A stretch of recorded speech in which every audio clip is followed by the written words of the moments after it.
নবীজি সর্বশেষ একটা উপদেশ দিয়েছিলেন। নবীজি বললেন আসসালাত আসসালাত আসসালাত ওয়া মা মালাকাত আইমানুকুম। আমার সাহাবারা সালাতের জন্য সারাটা জীবন কষ্ট করেছি, রক্ত পর্যন্ত ঝরিয়েছি, আমার অনেক সাহাবারা শহীদ হয়ে গিয়েছেন। আমার সাহাবারা সর্বশেষ উপদেশ তোমাদেরকে আমি দিয়ে যেতে চাই, তোমরা কখনো সালাত কাজা করবা না। আমি আমার নবীজির জীবনের সর্বশেষ উপদেশ, তোমরা কখনো সালাত কাজা করবা না। আর তোমাদের দাস দাসী সম্পর্কে, তোমাদের স্ত্রীদের সম্পর্কে তোমরা খোঁজ খবর রাখবা। নবীজি এরপরে আর কোনো উপদেশ দেওয়ার মতো সুযোগ পান নাই। আম্মা জান আয়েশা রাদিয়াল্লাহু আনহাকে নবীজি বেশ কিছু দোয়া শিখিয়েছিলেন। নবীজি বলেছেন, আয়েশা রে, যখন কোনো বান্দা অসুস্থ হয়ে যাবে তখন তুমি তাকে সূরাতুল ফালাক, সূরাতুন নাস, সূরাতুল ফাতিহা পড়ে তাকে তুমি ফু দিয়ে দেবা। নবীজি যখন অসুস্থ হয়ে পড়লেন, আম্মা জানের ঘরে আছেন, আম্মা জানের উরুর উপরে মাথা রেখে নবীজি শুয়ে আছেন। আম্মা জান সূরাতুল ফালাক পড়লেন, সূরাতুন নাস পড়ে নবীজিকে ফু দিবেন। এমন সময় নবী করিম সাল্লাল্লাহু আলাইহি ওয়াসাল্লাম আম্মা জানের হাতটাকে ধরে ফেললেন। আম্মা জানের হাতটাকে ধরে দুই হাত ধরে দোয়া করলেন, মালিক আল্লাহুম্মা গফিরলি ওয়ারহামনি ওয়া আলহিকনি বিরফিকিল আলা। আমার রাসূল দোয়া করলেন, মালিক আপনি আমাকে মাফ করে দেন। আমার রাসূল দোয়া করলেন, মালিক আপনি আমাকে রহমত নাজিল করে দেন। আমার রাসূল দোয়া করলেন, মালিক আপনি আমাকে সর্বোচ্চ বন্ধু, আমি আল্লাহর সঙ্গে দেখা করতে চলে যেতে চাই। নবী করিম সাল্লাল্লাহু আলাইহি ওয়াসাল্লামের জীবনের শেষ বুধবার নবীজি অত্যন্ত অসুস্থ হয়ে পড়লেন। অত্যন্ত মাথা ব্যথা শুরু হয়ে গিয়েছে, অনেক বেশি ক্লান্ত হয়ে গিয়েছেন, শরীরটা খুব বেশি গরম হয়ে গিয়েছে। নবীজি বারবার বেহুশ হয়ে যাচ্ছেন। নবীজি বেহুশ হয়ে যান, আবার হুশটা ফিরে আসে, আবার বেহুশ হয়ে যান। নবীজি আম্মা জান আয়েশা রাদিয়াল্লাহু আনহার ঘরে বসবাস করছিলেন, অবস্থান করছিলেন। এমন সময় উম্মুল মুমিনিন উম্মে সালামা রাদিয়াল্লাহু আনহা, উম্মে হাবিবা রাদিয়াল্লাহু আনহুমা তারা গল্প করছিলেন। গল্প করতে করতে তারা বলছিলেন, হাবাসাতে যখন কোনো একজন খ্রিস্টান নেতা মারা যায়, তার কবরটাকে কেন্দ্র করে অনেক জাঁকজমকপূর্ণভাবে অনুষ্ঠান করা হয়।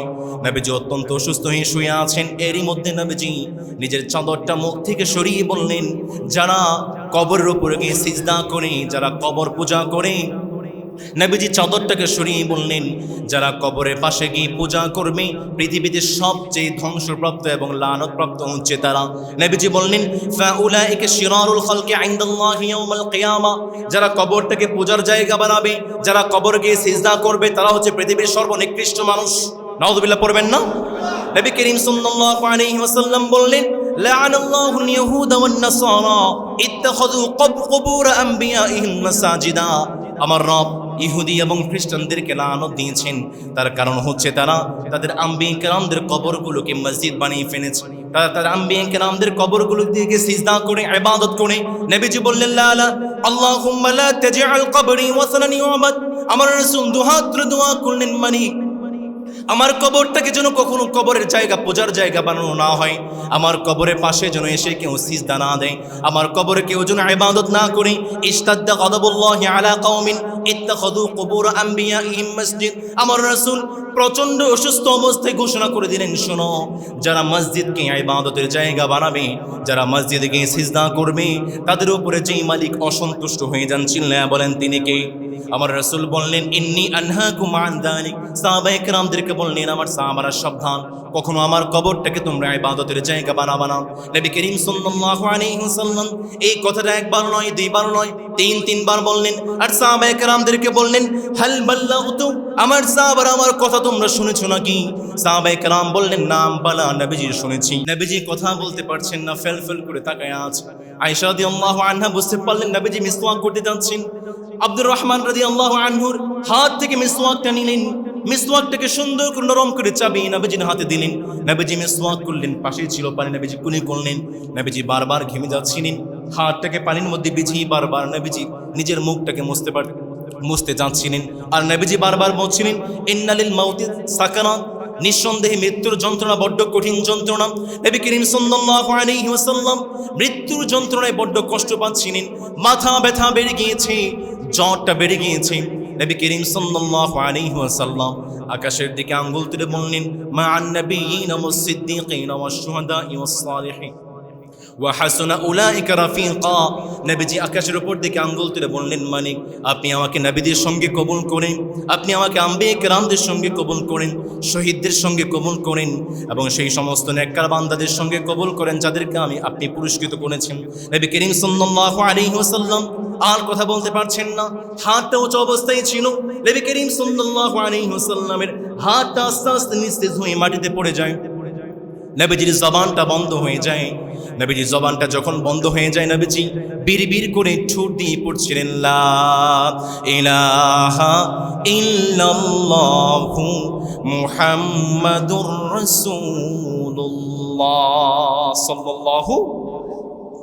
দুই সাথীকে পাশে নিয়ে হায় ঘুমিয়ে আছেন নিঝুম নিরালায়, ডেকে লাও মাবুদাল্লাহ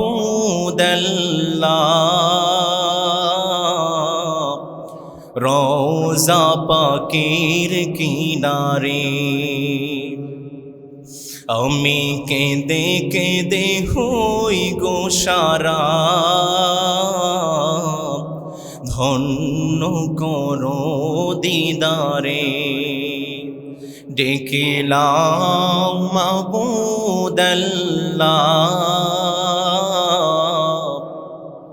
রওজা পাকের কিনারে।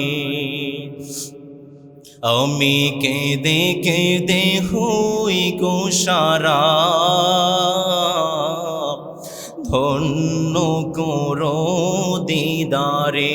আল্লাহুম্মা আমিন। আল্লাহুম্মা সাল্লি আলা মুহাম্মাদ ওয়া আলা আলি মুহাম্মাদ কামা সাল্লাইতা আলা ইব্রাহিম ওয়া আলা আলি ইব্রাহিম ইন্নাকা হামিদুম مجيد اللهم بارك على محمد وعلى آل محمد كما باركت على إبراهيم وعلى آل إبراهيم إنك حميد مجيد।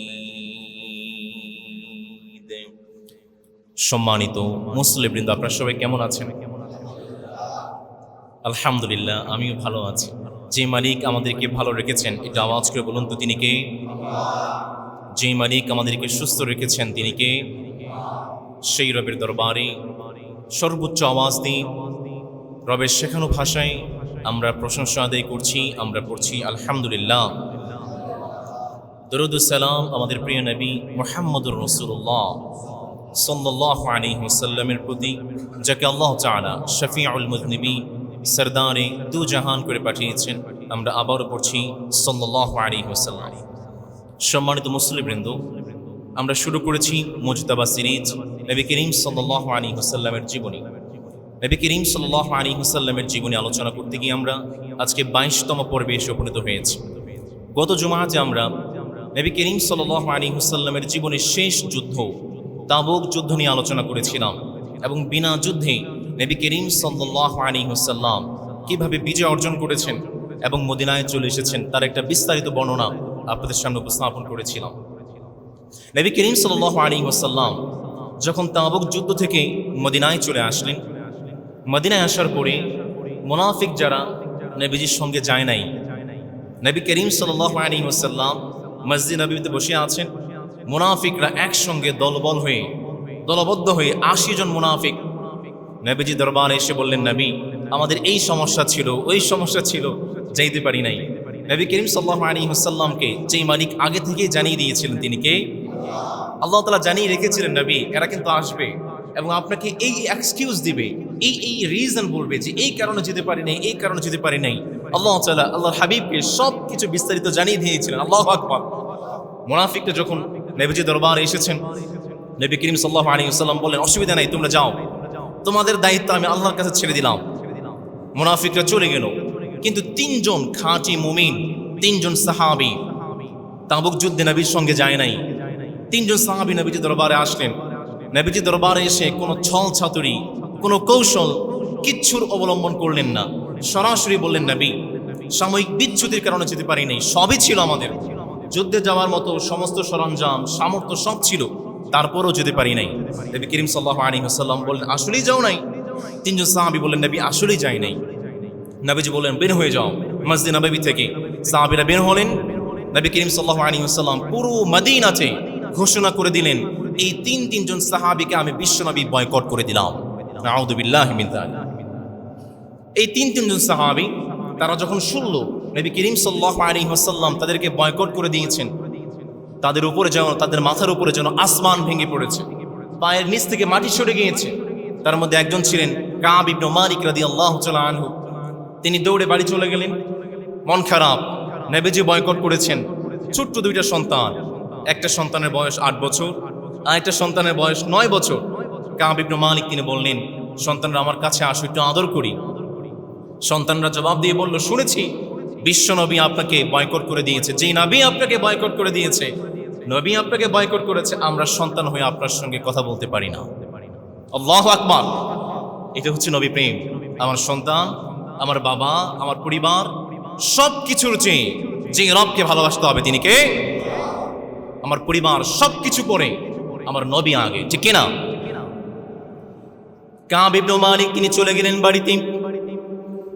দরজায় গিয়ে ঠক ঠক করে বললেন, স্ত্রী ঘরে আছো নাকি? স্ত্রী ভিতর থেকে জবাব দিয়ে বললেন, হ্যাঁ ঘরেই তো আছি। কাব ইবনে মালিক বললেন, দরজাটা খুলে দাও, ঘরে আসতে চাই। স্ত্রী ভেতর থেকে জবাব দিয়ে বললেন, ঘরে আসতে চান? আপনার ঘর আসতে চাইলে বাধা দেওয়ার মতো আমার কোনো সামর্থ্য নাই, কিন্তু মনে রাখবেন আল্লাহর রাসূল আপনাকে বয়কট করেছেন। আপনি এক দরজা দিয়ে প্রবেশ করবেন আর পিছনের দরজা দিয়ে আমি স্ত্রী ঘর থেকে বের হয়ে যাব। কাব ইবনে মালিক ঘরে জায়গা পেলেন না, চলে গেলেন পাহাড়ে। আরেকজন সাহাবী মুরারা বিন রাবি রাদিয়াল্লাহু তাআলা আনহু, তাকে আল্লাহর রাসূল বয়কট করে দিলেন। 3 নম্বর সাহাবী হিলাল ইবনে উমাইয়া, যার বয়স ছিল 70 বছর, বৃদ্ধ একজন সাহাবী, যিনি আকাবার বড় আকাবায়ে কাবীরার মধ্যে তিনি অংশগ্রহণ করেছিলেন। বাইআতে আকাবার অংশগ্রহণকারী সাহাবী ছিলেন কাব ইবনে মালিক। হিলাল ইবনে উমাইয়া বয়স্ক একজন সাহাবী ছিলেন, দামি একজন সাহাবী ছিলেন। নবী করিম সাল্লাল্লাহু আলাইহি ওয়াসাল্লাম জানায় দিলেন, হিলাল ইবনে উমাইয়া, তোমাকে আমি বিশ্বনবী বয়কট করে দিলাম। হিলাল ইবনে উমাইয়া যখন শুনতে পারলেন, একটা দড়ি নিলেন, দড়ি নিয়ে সঙ্গে সঙ্গে মসজিদে নববীর সামনে চলে আসলেন, একটা পিলারের সঙ্গে নিজেকে বেঁধে ফেললেন আর ঘোষণা করে দিলেন, যতক্ষণ পর্যন্ত আমার রাসূল আমাকে মাফ না করবেন, যতক্ষণ পর্যন্ত আমার রব আমাকে মাফ না করবেন, ততক্ষণ পর্যন্ত আমি আমার রশিটাকে খুলতে পারবো না। হিলাল ইবনে উমাইয়া তিনি বসে আছেন, নিজেকে বাঁধা অবস্থায় বসে আছেন। নবীজি মসজিদ নববীতে আসেন, হিলাল ইবনে উমাইয়া সালাম দেন, কিন্তু নবীজি সালামের উত্তর দেন না। সাহাবায়ে কেরামদেরকে সালাম দেন, কিন্তু সাহাবায়ে কেরাম হিলাল ইবনে উমাইয়ার সালামের জবাব দেন না। হিলাল ইবনে উমাইয়া বলেন, এর চেয়ে কষ্টকর, এর চেয়ে যন্ত্রণাদায়ক আর বড় কোনো শাস্তি আমার জন্য হতে পারে না। হিলাল ইবনে উমাইয়া চলতে শুরু করলেন, থাকতে শুরু করলেন। একদিন না, 2 দিন না, টানা 40 দিন পরে শাস্তি আরো বেড়ে যায়। নবীজি স্ত্রীদেরকে জানায়া দিলেন, শোনো, তোমরা তোমাদের স্বামীদের সঙ্গে বসবাস করতে পারবা না, থাকতে পারবা না। হিলাল ইবনে উমাইয়ার স্ত্রী নবীজির দরবারে আসলেন, নবী আপনি কি তালাকের হুকুম দিচ্ছেন নাকি? নবীজি বললেন, না, তালাকের হুকুম নয়, তোমরা তোমাদের স্বামীর সঙ্গে থাকতে পারবা না। হিলাল ইবনে উমাইয়ার স্ত্রী বললেন, নবী গো, আমার স্বামী বড় বয়স্ক হয়ে গিয়েছে, বয়োবৃদ্ধ একজন সাহাবী, তার সেবা করতে হয়, ওজুর পানিটা এগিয়ে নিতে হয়, নামাজের জন্য মুসল্লা বিছিয়ে দিতে হয়, তার সেবা করতে হয়, কি করতে পারি বলেন নবী? নবীজি বললেন, সেবা করতে পারবা, কিন্তু তার সঙ্গে এক বিছানায় থাকতে পারবা না, বিছানা আলাদা করে দাও। একদিন না, 2 দিন না, টানা 50 দিন, টানা 50 দিন পর্যন্ত তিনজন সাহাবী তাওবা করেছেন, ক্ষমা চেয়েছেন একজন রবের কাছে। আওয়াজ করে বলেন, তিনি কে? টানা 50 দিন পরে আমার রব সেই তিনজন সাহাবীকে মাফ করে দিয়ে আয়াত নাজিল করে দিয়েছেন। আল্লাহু আকবার। আমার রব জানায় দিলেন, নবী وعلى الثلاثة الذين خلفوا حتى إذا ضاقت عليهم الأرض بما رحبت وضاقت عليهم أنفسهم وظنوا أن لا ملجأ من الله إلا إليه الله أكبر আল্লাহ তাআলা আয়াত নাযিল করে জানিয়ে দিলেন নবী এই তিনজন সাহাবী এমন ভাবে তওবা করেছে, এমন ভাবে আমি আল্লাহর কাছে ক্ষমা চেয়েছে, আমি আল্লাহ তাআলা দয়া করে তাদেরকে ক্ষমা করে দিলাম। কাব ইবনে মালিক তিনি পাহাড়ে ছিলেন। ওমর ফারুক রাদিয়াল্লাহু তাআলা আনহু তিনি দৌড়ে কাব ইবনে মালিকের বাড়িতে এসে বলেন, কাব ইবনে মালিক কোথায়? সন্তানরা বের হয়ে এসেছে। কাব ইবনে মালিকের সংবাদ শুনে, বাবার সংবাদ শুনে সন্তান এসে বলল, ওমর ফারুক 50 দিন হয়ে যায় বাবার সাক্ষাৎ পাই না, কোথায় বাবা আছে? স্ত্রীকেও বললেন, তোমার স্বামী কোথায়?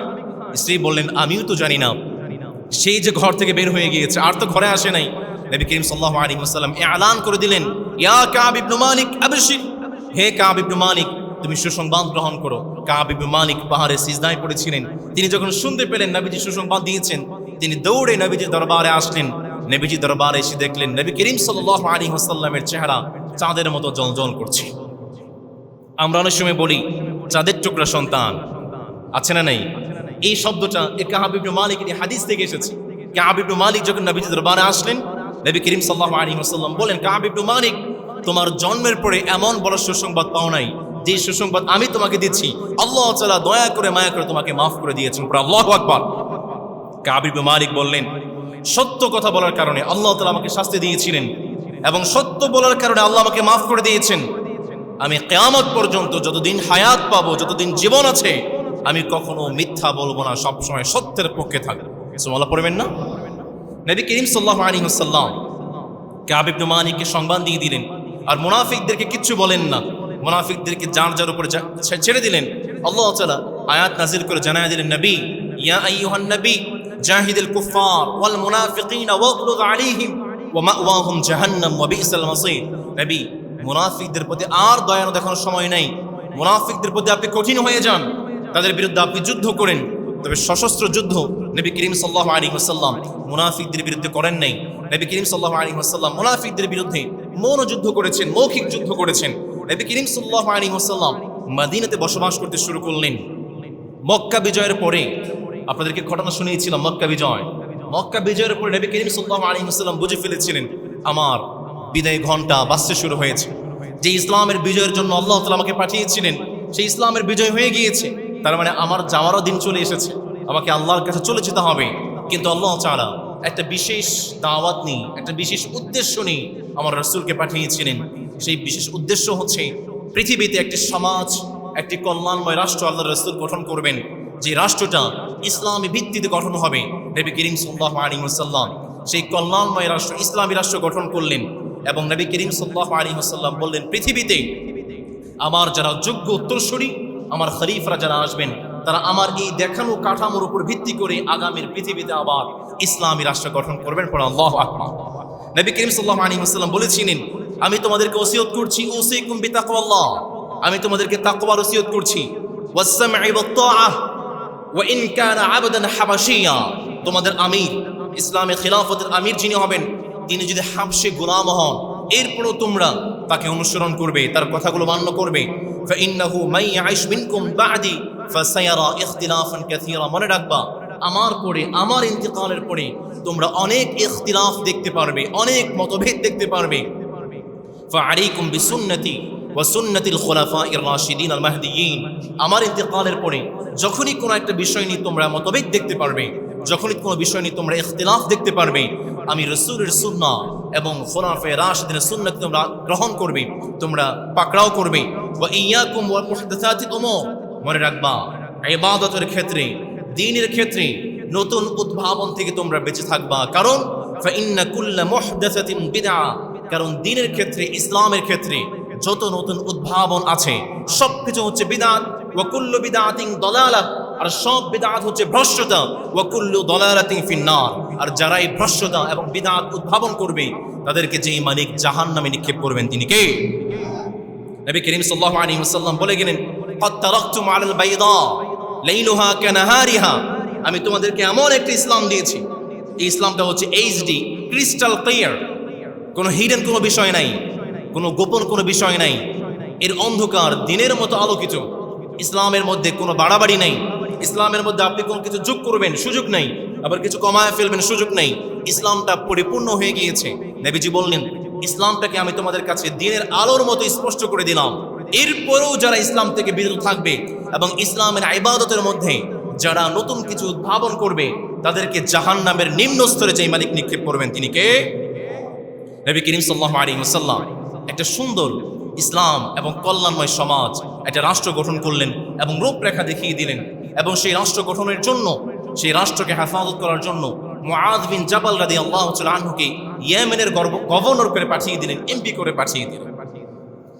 নবী করিম সাল্লাল্লাহু আলাইহি ওয়াসাল্লাম মুআয বিন জাবাল রাদিয়াল্লাহু তাআলা আনহুকে ইয়েমেনের দিকে পাঠিয়ে দিলেন এবং মুআয রাদিয়াল্লাহু তাআলা আনহুকে সব কিছু সুন্দর করে বুঝিয়ে দিলেন কি করবেন, ইয়েমেনে গিয়ে কিভাবে সমাজটাকে পরিচালনা করবেন, ইসলামী রাষ্ট্রকে কিভাবে পরিচালনা করবেন, সব কিছু বুঝিয়ে দিলেন। সঙ্গে সঙ্গে বললেন, মুআয ইন্নাকা আসব আল্লা তালকানি বাদা আমি হাদা, এই বছরের পর আর হয়তো তোমার সঙ্গে আমার কোনো দেখা হবে না। ওয়ালা আল্লাকা আন তামুররা বিমসজিদি ওয়া কবরি, আগামী বছর তুমি যখন মদিনাতে আসবে আমার সঙ্গে তোমার কোনো দেখা হবে না। তুমি যখন আসবে হয়তো তুমি আমার মসজিদের পাশ দিয়ে যাবে, হয়তো তুমি আমার কবরের পাশ দিয়ে যাবে। মুআয, তোমার সঙ্গে আমার আর কোনো দেখা হবে না। মুআয ইবনে জামাল যখন কথাটা শুনলেন, তিনি হু হু করে কেঁদে ফেললেন। নবীজি মুআয ইবনে জামালকে বললেন, মুআয লা তাবকি ইয়া মুআয, মুআয তুমি কান্না করো না। ফাইন্নাত তাবকি ফাইন্নাল বুকা মিনাশ শাইতান, কারণ অধিক কান্না এবং অধিক সুখ হচ্ছে শয়তানের পক্ষ থেকে। আমাদের সমাজে যখন কেউ মারা যায় অনেকেই বিলাপ করে, হাই হুতাশ করে, বুক চাপড়ে কান্না করে। আমার রাসূল জানায়া দিলেন, ইন্নাল বুকা মিনাশ শাইতান, অধিক সুখ এবং অধিক কান্না এটা শয়তানের পক্ষ থেকে আসে। আর নরমাল কান্না, স্বাভাবিক কান্না, এটা হচ্ছে আমার রবের রহমত। অনেক সময় দেখবেন অনেক ভাইরা দোয়া করতে শুরু করেন, তাদের হৃদয়টা এতটাই নরম, যখন দুহাত রবের কাছে দোয়া করে দূর দূর করে চোখ দিয়ে পানি পড়ে। আবার অনেক ভাইরা আছেন হৃদয়টা কাঠ হয়ে গিয়েছে, পাথরের মতো শক্ত হয়ে গিয়েছে, চোখ দিয়ে পানি পড়ে না। আমার রাসূল জানায়া দিলেন, অধিক সুখ এবং অধিক কান্না হচ্ছে শয়তানের পক্ষ থেকে। আর স্বাভাবিক কান্না, দোয়ার মধ্যে কান্না, যেই রবের পক্ষ থেকে, তিনি কে? নবী করিম সাল্লাল্লাহু আলাইহি ওয়াসাল্লাম মুআয বিন জাবালকে জানায়া দিলেন, মুআয কান্না করো না, সামনের বছর আর তোমার সঙ্গে আমার দেখা হবে না, হয়তো আমি আমার রবের কাছে চলে যাব। নবী করিম সাল্লাল্লাহু আলাইহি ওয়াসাল্লাম সিবা বিন উরতুফা গিফার রাদিয়াল্লাহু আনহুকে মদিনার শাসক নিযুক্ত করলেন।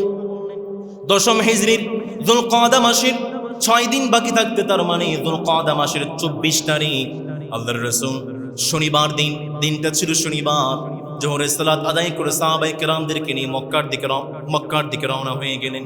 বিদায়ী হজ করবেন। সাহাবায়ে কেরামদেরকে বললেন, শেষবারের মতো আমার সাহাবায়ে কেরামদেরকে দেখতে চাই, শেষবারের মতো আমার মুসলমান বান্দাদেরকে দেখতে চাই। মক্কায় যখন বলে দেওয়া হয়েছে, ঘোষণা করে দেওয়া হয়েছে আমার রাসূলের বিদায়ী হজ, এরপর হয়তো আমার রাসূল আর কোনো হজ করতে পারবেন না।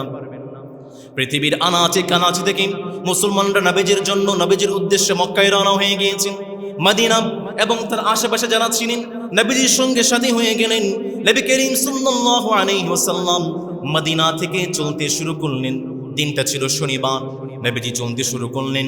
চলতে চলতে মদিনা থেকে মাত্র 10 কিলোমিটার দক্ষিণে যুলহুলাইফা নামক জায়গায় নবীজি অবস্থান করলেন। এখানে রাত্রি যাপন করলেন। এইটা হচ্ছে মদিনাবাসীর জন্য মিকাত। যারা মদিনা থেকে আসে তাদেরকে এই জায়গা থেকে ইহরাম বাঁধতে হয়। নবীজি সেই জায়গাতে আসলেন, রাত্রি যাপন করলেন। পরের দিন ফজরের সালাত আদায় করলেন। জোহরের আগে গোসল করে ফেললেন। নবীজি গোসল করার পরে ইহরাম বেঁধে ফেললেন। আম্মা জান আয়েশা রাদিয়াল্লাহু আনহার ঘরে প্রবেশ করলেন। আম্মা জান আয়েশা অত্যন্ত আদর করে, যত্ন করে সুগন্ধি মাখায়া দিলেন। নবীজি 2 রাকাত নামাজ আদায় করলেন, কসরের সালাত আদায় করলেন, জোহরের সালাত আদায় করলেন। আদায় করার পরে নবীজি মুসল্লাতেই বসে আছেন। নবীজি হজ এবং উমরার নিয়ত করে ফেললেন। নবীজি বলে ফেললেন, লাব্বাইক হাজ্জাতান ওয়া উমরাতান। নবীজি হজ কিরান নিয়ত করে ফেললেন। নবীজি সাওয়ারের উপরে উঠলেন। নবীজি সাওয়ারের উপরে উঠে তালবিয়া পড়লেন, তাকবীর পড়লেন, খোলা ময়দানে আসলেন, আবার তাকবীর পড়লেন। সাহাবায়ে কেরামদেরকে নিয়ে চলতে শুরু করলেন। চলতে চলতে একদিন নয়, 2 দিন নয়, টানা 7 দিন নবীজি চললেন। চলতে চলতে মক্কার খুব কাছে যুতওয়া নামক জায়গায় এসে অবতরণ করলেন। নবীজি সেই জায়গাতে অবস্থান করলেন। নবী করিম সাল্লাল্লাহু আলাইহি ওয়াসাল্লাম তেসরা দিন হজ শনিবার দিন মক্কার খুব কাছাকাছি যুতওয়া নামক জায়গায় এসে পৌঁছালেন। নবীজি সেখানে রাত্রি যাপন করলেন। পরের দিন রবিবার, চতুর্থ দিন হজ, 4 তারিখ দিন হজের 4 তারিখ রবিবার দিন নবীজি মক্কার দিকে রওনা হয়ে গেলেন। নবী করিম সাল্লাল্লাহু আলাইহি ওয়াসাল্লাম সূর্যটা একটু গরম হওয়ার সঙ্গে সঙ্গে মক্কাতে প্রবেশ করলেন। আম্মা জানা আয়েশা রাদিয়াল্লাহু আনহা তিনি বললেন, এত বেশি ভিড় ছিল, এত বেশি মুসলমানরা এসেছিল, এই ভিড়টাকে এড়ানোর জন্য আমার রাসূল সওয়ারের উপরে আরোহণ করি মক্কার মসজিদে হারামের মধ্যে প্রবেশ করলেন। আপনারা যারা হজ উমরা করেছেন, আপনারা একটা দরজার নাম, যেটা বাবের নাম বাবু বানি শাইবা। নবী করিম সাল্লাল্লাহু আলাইহি ওয়াসাল্লাম সেই সময়ের নাম ছিল বাবু বানি আব্দুল মানাফ। নবীজি বাবু বানি আব্দে মানাফ, তার মানে আজকের বাবু বানি শাইবা দিয়ে মক্কাতে প্রবেশ করলেন, মসজিদে হারামে প্রবেশ করলেন, তাওয়াফ করলেন। নবীজির হাতে একটা মাথা বাঁকানো একটা লাঠি ছিল। নবীজি সেই লাঠি দিয়ে হাজর আসওয়াদকে চুম্বন করলেন। নবীজি উটটাকে বসিয়ে দিলেন মাকামে ইব্রাহিমের পিছনে দাঁড়িয়ে 2 রাকাত সালাত আদায় করলেন। আর প্রথম রাকাতে সূরা ফাতিহার সঙ্গে সূরা কাফিরুনটা মিলালেন। দ্বিতীয় রাকাতে সূরা ফাতিহার সঙ্গে সূরা ইখলাস পাঠ করলেন। নবী করিম সাল্লাল্লাহু আলাইহি ওয়াসাল্লাম সাই করলেন। নবী করিম সাল্লাল্লাহু আলাইহি ওয়াসাল্লাম সাই করলেন, সাফাতে গেলেন, মারওয়াতে গেলেন। এইভাবে নবীজি উমরা শেষ করলেন। উমরা শেষ করার পরে নবীজি হুজুনে চলে গেলেন, হাজুনে চলে গেলেন। সাহাবায়ে কেরামদেরকে বললেন, তোমাদের যাদের সঙ্গে কোরবানের পশু নাই তোমরা হালাল হয়ে যাও। নবীদের সঙ্গে কোরবানের পশু ছিল, এই জন্য নবীজি হালাল হলেন না। তিনি হজ একদম হজ পালন করে সর্বশেষ তিনি হালাল হয়েছিলেন। নবীজি 4টা দিন, রবিবার, সোমবার, মঙ্গলবার এবং বুধবার, এই 4 দিন মক্কাতেই ছিলেন। 8ম জিলহজ ইয়াউমুত তারবিয়ার দিন নবী করিম সাল্লাল্লাহু আলাইহি ওয়াসাল্লাম সকাল সকাল মিনায় চলে গেলেন। মিনায় যাওয়ার পরে 5 ওয়াক্ত নামাজ নবীজি কসরের সঙ্গে আদায় করেছেন। 1 নম্বর দুহরের নামাজ, 2 নম্বর আসরের নামাজ, মাগরিবের নামাজ, ইশার নামাজ এবং ফজরের নামাজ। 9 দিন হজের ফজরের সালাত পর্যন্ত নবীজি মিনাতেই ছিলেন। সূর্য যখন উঠে যায় 9 দিন হজ নবীজি মিনা থেকে আরাফার উদ্দেশ্যে রওনা হয়ে যান। চলতে চলতে ওয়াদি নামিরার কাছে গিয়ে অবতরণ করেন। ওয়াদি নামিরার এক পাশে ছিল আরাফা, আর এক পাশে ছিল মুজদালিফা। যখন সূর্যটা এক পাশে ঢেলে যায়, যখন সূর্যটা পশ্চিম আকাশে ডলে যায়, নবী করিম সাল্লাল্লাহু আলাইহি ওয়াসাল্লাম আরাফার ময়দানে চলে গেলেন। নবী করিম সাল্লাল্লাহু আলাইহি ওয়াসাল্লাম বাতুল ওয়াদিতে চলে গেলেন। আজকের নাম হচ্ছে জাবালুর রাহমা। নবীজি বাতুল ওয়াদিতে গেলেন, সাওয়ারের পিঠেই ছিলেন। নবীজি সাওয়ারের পিঠ থেকে সাহাবায়ে কেরামদেরকে দেখলেন। কোন কোন মুফাসসিরিনে কেরাম বলেছেন সেই দিন আরাফার ময়দানে আল্লাহর রাসূলের সামনে 1,24,000 সাহাবায়ে কেরাম ছিলেন। কোন কোন মুফাসসিরিনে কেরাম বলেছেন সেই দিন নবীজির সামনে আরাফার ময়দানে 1,30,000 মুসলমান ছিলেন। নবী করিম সাল্লাল্লাহু আলাইহি ওয়াসাল্লাম জাবালুর রাহমা, রহমতের পাহাড়ের উপরে দাঁড়িয়ে, সাওয়ারের উপরে দাঁড়িয়ে তিনি ভাষণ দিলেন, বিদায় হজের ভাষণ। এবং নবীজির ভাষণটাকে উচ্চ কণ্ঠে যিনি মুসলমানদেরকে শুনিয়ে দিয়েছিলেন তিনি আর কেউ নয়, তিনি হচ্ছেন রাবিআ বিন উমাইয়া বিন খালাফ। আল্লাহু আকবার। রাবিআ বিন উমাইয়া বিন খালাফ। উমাইয়া বিন খালাফের কথা আপনাদের মনে আছে কিনা? এই সেই উমাইয়া বিন খালাফ বিলাল রাদিয়াল্লাহু তাআলা আনহু তিনি যখন কালেমা পড়ে মুসলমান হয়েছিলেন, এই সেই উমাইয়া বিন খালাফ যে বিলাল রাদিয়াল্লাহু তাআলা আনহুকে অত্যন্ত কষ্ট দিয়েছিল, নির্যাতন করেছিল। মরুভূমির প্রান্তরে উত্তপ্ত মরুভূমিতে শুইয়ে দিয়েছিল, বুকের উপরে পাথর চাপা দিয়ে শুইয়ে দিয়েছিল, আবার জ্বলন্ত কয়লার মধ্যে শুইয়ে দিয়েছিল। গলতে গলতে বিলাল রাদিয়াল্লাহু তাআলা আনহুর পিঠের মধ্যে এত বড় বড় গর্ত হয়ে গিয়েছিল। এই সেই উমাইয়া বিন খালাফ যার সন্তান রাবিআ বিন উমাইয়া বিন খালাফ আজকের বিদায় হজের ভাষণে নবীজির দেহরক্ষী হিসেবে দায়িত্ব পালন করেছেন। আর নবীজি যখন ভাষণ দিয়েছেন, এই উমাইয়া বিন খালাফের সন্তান রাবিআ বিন উমাইয়া বিন খালাফ আল্লাহর রাসূলের ভাষণগুলো মুসলমানদের জন্য উচ্চ কণ্ঠে ভাষণ দিয়ে দিয়েছে। রাবিআ বিন উমাইয়া বিন খালাফ নবী করিম সাল্লাল্লাহু আলাইহি ওয়াসাল্লাম তিনি যখন ভাষণ শেষ করলেন, ভাষণ শেষ করার পরে ওয়াদি নামিরাতে চলে আসলেন। সেই দিন সূর্য অস্ত যাওয়া পর্যন্ত সেখানেই থাকলেন এবং নবী করিম সাল্লাল্লাহু আলাইহি ওয়াসাল্লাম বললেন, আল আরাফা কুল্লুহা মাওকিফ। আরাফার ময়দান পুরোটাই হচ্ছে অবস্থান স্থল। নবী করিম সাল্লাল্লাহু আলাইহি ওয়াসাল্লাম বললেন, আল হজ্জ আরাফা। যে ব্যক্তি আরাফা পেয়েছে সে হজ পেয়েছে, আর যে আরাফা পায় নাই সে হজ পায় নাই। নবীজি যখন সূর্য ঢলে যাচ্ছে হাতটাকে বুক পর্যন্ত নিলেন। এইভাবে আল্লাহর রাসূল আকাশের দিকে তাকিয়ে কাঙ্গালের মতো অসহায়ের মতো দোয়া করতে শুরু করলেন আর বললেন, খায়রুদ দুআ দুআ ইয়াউমে আরাফা, আরাফার দিন পৃথিবীর সর্বশ্রেষ্ঠ দিন এবং পৃথিবীর দোয়া কবুলের দিন। যে ব্যক্তি আরাফের দিন দোয়া করবে তার দোয়াগুলোকে যে মালিক কবুল করবেন তিনি কে? নবী করিম সাল্লাল্লাহু আলাইহি ওয়াসাল্লাম হাতটাকে এমনভাবে বুকের কাছে নিয়ে এমনভাবে উঁচা করে দোয়া করছিলেন। এমন সময় আল্লাহ তাআলা নবী করিম সাল্লাল্লাহু আলাইহি ওয়াসাল্লামের উপর আয়াত নাযিল করে জানিয়ে দিলেন, নবী আমি আপনার উপর খুশি হয়ে গেলাম এবং ইসলামটাকে আপনার জন্য পরিপূর্ণ করে দিলাম। এই জন্যই তো আমার রব সুন্দর করে বললেন, যারা পড়েন আমার সঙ্গে পড়বেন, আল-ইয়াউমা আকমালতু লাকুম দীনাকুম ওয়া আতমামতু আলাইকুম নি'মাতি ওয়া রাদিতু লাকুমুল ইসলাম দীনা। আমার রাসূলকে জানায় দিলেন, নবী শুনেন, আমি আপনার জন্য আপনার দিনটাকে পরিপূর্ণ করে দিলাম, আপনার উপরে আমার নিয়ামতটাকে পরিপূর্ণ করে দিলাম। নবী গো, ইসলাম হিসাবে, ইসলামকে আপনার ধর্ম হিসাবে আমি সন্তুষ্ট হয়ে গেলাম। কিয়ামত পর্যন্ত যারাই ইসলামকে অনুসরণ করবে, কিয়ামত পর্যন্ত যারাই ইসলামকে অনুসরণ করবে, মুসলমান হয়ে যাবে, তাদের জন্য যেই মালিক এক জান্নাতের ব্যবস্থা করে রেখেছেন তিনি কে? এই আয়াতটা যখন নাজিল হয়ে যায়, এই আয়াত নাজিলের পরে আল্লাহ রাসূল সাল্লাল্লাহু আলাইহি ওয়াসাল্লাম পৃথিবীতে 81 দিন বেঁচে ছিলেন। নবী করিম সাল্লাল্লাহু আলাইহি ওয়াসাল্লাম সেই দিন একজন সাহাবী, মুহরিম সাহাবী, ইহরাম বাঁধা অবস্থায় ছিলেন। তিনি সাওয়ারের উপর থেকে পড়ে গেলেন, পড়ে মারা গেলেন, শহীদ হয়ে গেলেন। নবী করিম সাল্লাল্লাহু আলাইহি ওয়াসাল্লাম তাকে বললেন, তাকে তোমরা দাফন করে দাও, যেভাবে আছে সেভাবেই দাফন করে দাও, চেহারা এবং মাথাটা খোলা রাখবা, কারণ কিয়ামতের দিন যখন এই মুহরিম ব্যক্তি কিয়ামতের দিন উঠবে, সে তালবিয়া পড়তে পড়তে আল্লাহর কাছে চলে যাবে। নবী করিম সাল্লাল্লাহু আলাইহি ওয়াসাল্লাম যখন সূর্যটা পশ্চিম আকাশে হলুদ আভা ধারণ করে হারিয়ে যায়, সূর্য যখন অস্তমিত হয়ে যায়, নবী করিম সাল্লাল্লাহু আলাইহি ওয়াসাল্লাম তার সাওয়ারের পিছনে উসামা বিন যায়েদ রাদিয়াল্লাহু তাআলা আনহুকে সঙ্গে নিয়ে নবীজি মুজদালিফার দিকে চলতে শুরু করলেন। নবী করিম সাল্লাল্লাহু আলাইহি ওয়াসাল্লাম মুজদালিফায় চলে গেলেন। মাগরিব এবং ইশার নামাজ নবীজি মুজদালিফায় আদায় করলেন, একসঙ্গে আদায় করলেন, এক আযান এবং 2 ইকামতে আদায় করলেন এবং সঙ্গে সঙ্গে তিনি ঘুমিয়ে গেলেন, রাত্রি জাগরণ করলেন না। পরের দিন যখন সকাল হয়ে যায়, নবীজি ফজরের সালাত আদায় করলেন। নবী করিম সাল্লাল্লাহু আলাইহি ওয়াসাল্লাম ফজরের সালাত আদায় করার পরে মাশআল হারামে চলে আসলেন, দোয়া করলেন, জিকির করলেন। এরপরে সূর্য যখন একটু উদিত হয়ে গিয়েছে, পুরো পৃথিবীটা গরম হয়ে গিয়েছে, নবীজি করিম সাল্লাল্লাহু আলাইহি ওয়াসাল্লাম মুজদালিফা থেকে মিনায় চলে আসলেন এবং মিনায় আসার পরে নবী করিম সাল্লাল্লাহু আলাইহি ওয়াসাল্লাম বাকি কাজগুলো করলেন। 10 ঈদুল হজ, ঈদুল আজহার দিন নবী করিম সাল্লাল্লাহু আলাইহি ওয়াসাল্লাম জামরায়ে কুবরায় 7টি কঙ্কর নিক্ষেপ করলেন এবং নিজে কোরবানি করলেন। নবী করিম সাল্লাল্লাহু আলাইহি ওয়াসাল্লাম নিজে 63টি কোরবানি করলেন, উটের নহর করলেন এবং আলী রাদিয়াল্লাহু তাআলা আনহুর মাধ্যমে আরো 37টি উটের নহর করেছিলেন। নবী করিম সাল্লাল্লাহু আলাইহি ওয়াসাল্লাম সেই বছর, নবী করিম সাল্লাল্লাহু আলাইহি ওয়াসাল্লাম সেই বছর 10 হিজরিতে জিলহজ মাসে ঈদুল আজহার দিন 100টি উট নহর করেছিলেন, কোরবানি করেছিলেন এবং কোরবানি করার পরে নবী করিম সাল্লাল্লাহু আলাইহি ওয়াসাল্লাম সাহাবায়ে কেরামদের উপরে সামরের উপর আরোহণ করে ভাষণ দিলেন। নবী করিম সাল্লাল্লাহু আলাইহি ওয়াসাল্লাম 1 নম্বরে বললেন, খুযু আন্নী মানাসিকাকুম ফাইন্নী লা আদরি লাআল্লি আল্লা আহুজ্জা বা'দা হাজ্জাতি হাযিহি।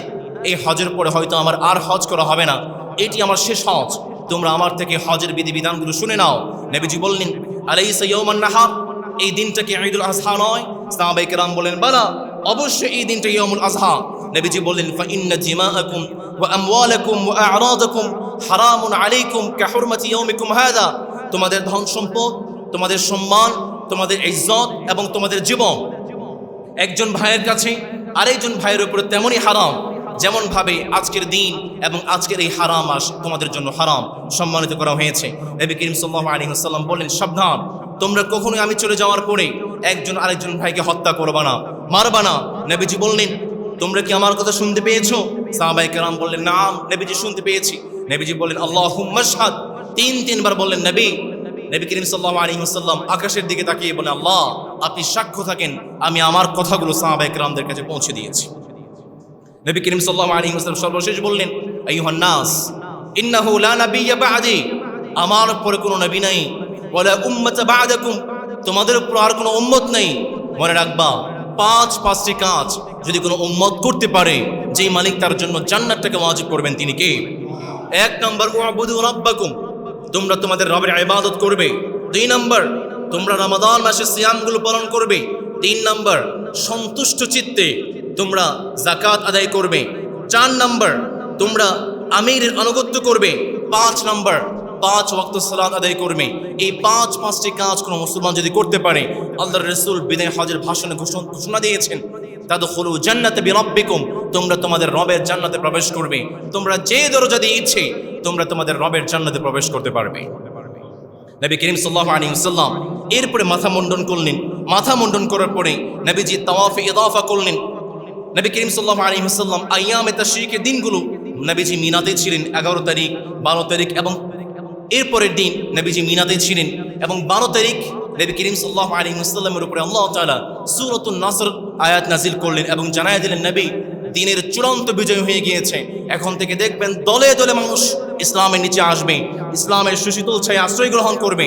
কিন্তু মনে রাখবেন, যখন দেখছেন ইসলামের বিজয় হয়ে গিয়েছে, ইসলামের বিজয় যখন দেখবেন, একজন রবের প্রশংসা করতে হবে। তিনি কে? নবী করিম সাল্লাল্লাহু আলাইহি ওয়াসাল্লামের উপরে সূরাতুন নাসর আয়াত নাজিল হয়ে গিয়েছে। নবীজি মিনা থেকে মক্কায় চলে আসলেন এবং বিদায়ে তাওয়াফ করলেন। বিদায়ে তাওয়াফ করার পরে নবী করিম সাল্লাল্লাহু আলাইহি ওয়াসাল্লাম 14 জিলহজ বুধবার হারামে ফজরের সালাত আদায় করার পরে সাহাবায়ে কেরামদেরকে নিয়ে আবার মদিনার উদ্দেশ্যে রওনা হয়ে গেলেন। নবী করিম সাল্লাল্লাহু আলাইহি ওয়াসাল্লাম দীর্ঘ পথ অতিক্রম করে যখন যুলহুলাইফাতে আসলেন, যুলহুলাইফাতে আসার পর নবীজি রাত্রি যাপন করলেন। এরপরে পরের দিন সকালবেলা নবীজি মদিনার দিকে রওনা হয়ে গেলেন। নবীজি যখন দেখতে পেলেন মদিনার আবাসগুলো দেখা যায়, পাহাড়গুলো দেখা যায়, নবীজি যখন মদিনা সাহাবায়ে কেরামদেরকে দেখলেন, নবীজি বড্ড খুশি হয়ে গেলেন এবং তাকবীর পড়তে শুরু করলেন এবং নবীজি দোয়া পড়তে শুরু করলেন, লা ইলাহা ইল্লাল্লাহ ওয়াহদাহু লা শারীকা লাহু লাহুল মুলকু ওয়া লাহুল হামদু ওয়া হুয়া আলা কুল্লি শাইইন কাদির আইবুন তাইবুন আবিদুন সাজিদুন লিরাব্বিনা হামিদুন সাদাকাল্লাহু ওয়া'দাহু ওয়া নাসরা 'আবদাহু ওয়া হাযামাল আহজাবা ওয়াহদাহু। নবী করিম সাল্লাল্লাহু আলাইহি ওয়াসাল্লাম মদিনার মানুষদেরকে দেখে এমনই খুশি হয়ে গেলেন, আল্লাহর রাসূল আল্লাহর তাকবীর পড়ে আল্লাহর গুণগান গাইতে শুরু করলেন। নবী করিম সাল্লাল্লাহু আলাইহি ওয়াসাল্লাম হজ থেকে আসার পরে বাকি দিনগুলো, জিলহজের বাকি দিনগুলো নবীজি মদিনাতেই ছিলেন। সফরের দিনগুলো নবীজি মদিনাতেই ছিলেন। নবী করিম সাল্লাল্লাহু আলাইহি ওয়াসাল্লাম মুহররমের দিনগুলো নবীজি মদিনাতেই ছিলেন। এই মাসটা হচ্ছে সফর মাস। সফর মাসের শেষ দিনে এসে আমরা উপনীত হয়েছি। নবী করিম সাল্লাল্লাহু আলাইহি ওয়াসাল্লাম এই শেষ দিন পর্যন্ত নবীজি মদিনাতেই ছিলেন। মৃত্যুর রাত পর্যন্ত নবীজি মদিনাতেই ছিলেন। মৃত্যুর 35 দিন পূর্বে আল্লাহর রাসূলের জন্য, আমার রাসূলের জন্য আল্লাহ তাআলা আকাশের উপর থেকে একটি আয়াত নাযিল করলেন। আমার রাসূলকে জানায় দিলেন, নবী আপনি শুনেন, লাকাদ জাআকুম রাসূলুম মিন আনফুসিকুম আজিজুন আলাইহি মা আনিতুম হারিসুন আলাইকুম বিল মুমিনিনা রাউফুর রহিম। আমার রাসূলকে জানায় দিলেন, নবী শুনেন। সাহাবায়ে কেরামদেরকে জানায় দিলেন, শুনো শুনো, তোমাদের পক্ষ থেকে এমন একজন নবী এসেছেন যিনি তোমাদের কষ্টে কষ্ট পান, যিনি তোমাদের ব্যথায় ব্যথা পান, যিনি মুমিনদের প্রতি অত্যন্ত দয়ালু, অত্যন্ত রহমতওয়ালা। এর মধ্য থেকেও যারা আমার রাসূল থেকে মুখটা ফিরিয়ে নেবে, আমার রাসূলকে জানায় দিলেন, নবী আপনি সাহাবায়ে কেরামদেরকে জানায় দেন, ফাকুল হাসবিয়াল্লাহ লা ইলাহা ইল্লা হু আলাইহি তাওয়াক্কালতু ওয়া হুয়া রাব্বুল আরশিল আযীম। এত কিছু করার পরেও যদি কোনো মুসলমান আমার রাসূলের ইসলাম থেকে মুখটা ফিরিয়ে নেয়, আমার রাসূলকে জানায় দিলেন, নবী আপনি জানায় দেন আপনার রাসূলের জন্য একজন রব যথেষ্ট আছেন। আওয়াজ করে বলেন, তিনি কে? আমার রাসূলের চরিত্রের সাক্ষ্য দিন। নবীজির ইন্তেকালের 35 দিন পূর্বে আল্লাহ তাআলা আয়াত নাযিল করলেন। নবীজির ইন্তেকালের 21 দিন পূর্বে কোন মুফাসসিরিন কিরাম বলেছেন 7 দিন পূর্বে আমার রাসূলের উপরে সর্বশেষ আয়াত নাযিল করলেন। সূরাতুল বাকারা 281 নম্বর আয়াত। আমার রাসূলকে জানায়া দিলেন, নবী আপনি জানায়া দেন, ওয়াত্তাকু ইয়াওমান তুরজাউনা ফীহি ইলাল্লাহ ثم توفى كل نفس ما كسبت وهم لا يظلمون। আমার রাসূলকে বললেন, রাসূল আপনি মুসলমানদেরকে জানায়া দেন, সেই দিনের ভয় করো যেই দিন তোমাদের সময়কে তোমাদের রবের কাছে যেতে হবে এবং তোমাদের সবার আমলনামাগুলো প্রকাশ করা হবে এবং তোমাদের কারোর উপরে জুলুম করা হবে না। নবীজির উপরে যখন সূরাতুন নাসরটা আয়াত নাযিল হয়েছিল, নবীজি বুঝতে পেরেছিলেন বিদায়ের ঘন্টা বেজে গিয়েছে। নবীজি বিদায়ের জন্য প্রস্তুতি নিতে শুরু করেছিলেন। নবী করিম সাল্লাল্লাহু আলাইহি ওয়াসাল্লাম উহুদ প্রান্তরে গেলেন। যারা শহীদ হয়েছিলেন তাদের কবরগুলো জিয়ারত করলেন, এমন ভাবে দোয়া করলেন, সাহাবায়ে কেরাম বললেন এমন ভাবে দোয়া করলেন যেন মৃতদের থেকে তিনি বিদায় নিয়ে চলে আসলেন। নবীজি উহুদের প্রান্তর থেকে মদিনায় চলে আসলেন। মসজিদে নববীতে এসে নবীজি সাহাবায়ে কেরামদেরকে বলে, আমার সাহাবারা শোনো, ইন্নী ফারাতুল লাকুম, আমি তোমাদের আগেই চলে যাচ্ছি, কিন্তু মনে রাখবা আমি তোমাদের জন্য সাক্ষ্যদাতা হব। নবী করিম সাল্লাল্লাহু আলাইহি ওয়াসাল্লাম বললেন, তোমাদের সঙ্গে আমার দেখা হয়ে যাবে হাউজে কাউসারে। নবীজি মিম্বারেই বসে আছেন, এমন সময় বললেন, আমি তো হাউজে কাউসারটা দেখতে পাচ্ছি। নবীজি বললেন, আমি ইন্তেকালের পরে আমি বড্ড বেশি ভয় পাই তোমরা ফিতনা ফাসাদে জড়িয়ে পড়বা, তোমরা বিভিন্ন বিভক্তিতে জড়িয়ে পড়বা। নবীজি বললেন, তোমরা ফিতনা ফাসাদ করবা না, আমি ইন্তেকালের পরে তোমরা বিভক্তিতে জড়াবা না। নবী করিম সাল্লাল্লাহু আলাইহি ওয়াসাল্লাম সফরের শেষ দিন, তার মানে আজকের এই দিনগুলোতে আল্লাহর রাসূল মধ্যরাতে নবীজির গোলামকে নিয়ে জান্নাতুল বাকিতে চলে গেলেন, বাকি কবরস্থানে চলে গেলেন। নবী করিম সাল্লাল্লাহু আলাইহি ওয়াসাল্লাম বাকি গোরস্থানের মহরুমদের যারা মৃত্যুবরণ করেছেন তাদেরকে জিয়ারত করলেন, দোয়া করলেন। নবী করিম সাল্লাল্লাহু আলাইহি ওয়াসাল্লাম সফর মাসের শেষ দিন, যেই দিন নবীজি বাকি গোরস্থানের কবরগুলোকে জিয়ারত করেছিলেন, কবরটা জিয়ারত করতে আসার সময়, বাড়ি ফেরার সময় নবীজি মাথার মধ্যে প্রচন্ড মাথা ব্যথা অনুভব করলেন। আম্মা জান আয়েশার ঘরে চলে আসলেন। আম্মা জান আয়েশাকে বললেন, আয়েশা রে, আমি তো প্রচন্ড মাথা ব্যথা অনুভব করছি। আম্মা জান বললেন, আমিও তো প্রচন্ড মাথা ব্যথা অনুভব করছি। নবীজি বললেন, আয়েশা রে, উদউ আবাকা ওয়া আখাকা হাত্তা আকতুবা লি আবি বকরিন কিতাবা। আয়েশা রে, তুমি তোমার বাবা এবং তুমি তোমার ভাইকে ডাকো, আমি তোমার বাবার জন্য একটা চিঠি লিখতে চাই। নবী করিম সাল্লাল্লাহু আলাইহি ওয়াসাল্লামের মাথা ব্যথা বেড়ে যায়, নবীজির গাটা গরম হয়ে যায়, নবীজি অত্যন্ত অসুস্থ হয়ে পড়েন। নবীজি শুয়ে আছেন, এমন সময় একজন সাহাবী আবু সাঈদ খুদরি রাদিয়াল্লাহু তাআলা আনহু নবীজির রুমে আসলেন। নবীজির রুমে আসি নবীজির গায়ের মধ্যে হাত বুলিয়ে দিলেন। আবু সাঈদ খুদরি রাদিয়াল্লাহু তাআলা আনহু তিনি বলছেন, আমি যখন নবীজির গায়ের মধ্যে হাত রেখেছি মনে হচ্ছিল আমার রাসূলের গাটা যেন পড়ে যাচ্ছিল, আমার হাতটা পড়ে যাচ্ছিল, আমি আফসোস করছিলাম। নবী করিম সাল্লাল্লাহু আলাইহি ওয়াসাল্লাম আবু সাঈদ খুদরি রাদিয়াল্লাহু তাআলা আনহুর আফসোসের কথা শুনে নবীজি বলে ফেললেন, ইন্না কাযালিকা ইউদাঈফু লানাল বালা ওয়া ইউদাঈফু লানাল আজার। পৃথিবীতে যারা খুব বেশি কষ্ট করবে তাদের জন্য যে মালিক খুব বেশি পুরস্কারের ব্যবস্থা করে রেখেছেন তিনি কে? আবু সাঈদ খুদরি রাদিয়াল্লাহু তাআলা আনহু নবীজিকে প্রশ্ন করলেন, নবী গো, পৃথিবীতে সবচেয়ে বেশি কারা বেশি কষ্ট করেছে? নবীজি বললেন, আল আম্বিয়া, পৃথিবীতে সবচেয়ে বেশি কষ্ট করেছে নবীগণ। আবু সাঈদ খুদরি আবার প্রশ্ন করলেন, নবী, আম্বিয়া কেরামদের পরে সবচেয়ে বেশি কষ্ট পৃথিবীতে কারা করেছে? নবীজি বললেন, আস-সালিহুন, পৃথিবীতে সবচেয়ে বেশি কষ্ট করেছে আস-সালিহুন, যারা নেককার বান্দা। নবী করিম সাল্লাল্লাহু আলাইহি ওয়াসাল্লাম প্রচন্ড অসুস্থ হয়ে পড়লেন। নবীজির সেই জীবনের সেই সপ্তাহটা আম্মা জান আয়েশা রাদিয়াল্লাহু আনহুর ঘরে ছিলেন। আম্মা জান আয়েশা রাদিয়াল্লাহু আনহাকে নবীজি বেশ কিছু দোয়া শিখিয়েছিলেন। নবীজি বলেছেন, আয়েশা রে, যখন কোনো বান্দা অসুস্থ হয়ে যাবে তখন তুমি তাকে সূরাতুল ফালাক, সূরাতুন নাস, সূরাতুল ফাতিহা পড়ে তাকে তুমি ফু দিয়ে দেবা। নবীজি যখন অসুস্থ হয়ে পড়লেন, আম্মা জানের ঘরে আছেন, আম্মা জানের উরুর উপরে মাথা রেখে নবীজি শুয়ে আছেন। আম্মা জান সূরাতুল ফালাক পড়লেন, সূরাতুন নাস পড়ে নবীজিকে ফু দিবেন। এমন সময় নবী করিম সাল্লাল্লাহু আলাইহি ওয়াসাল্লাম আম্মা জানের হাতটাকে ধরে ফেললেন। আম্মা জানের হাতটাকে ধরে দুই হাত ধরে দোয়া করলেন, মালিক আল্লাহুম্মা গফিরলি ওয়ারহামনি ওয়া আলহিকনি বিরফিকিল আলা। আমার রাসূল দোয়া করলেন, মালিক আপনি আমাকে মাফ করে দেন। আমার রাসূল দোয়া করলেন, মালিক আপনি আমাকে রহমত নাযিল করে দেন। আমার রাসূল দোয়া করলেন, মালিক আপনি আমাকে সর্বোচ্চ বন্ধু, আমি আল্লাহর সঙ্গে দেখা করতে চলে যেতে চাই। নবী করিম সাল্লাল্লাহু আলাইহি ওয়াসাল্লামের জীবনের শেষ বুধবার নবীজি অত্যন্ত অসুস্থ হয়ে পড়লেন।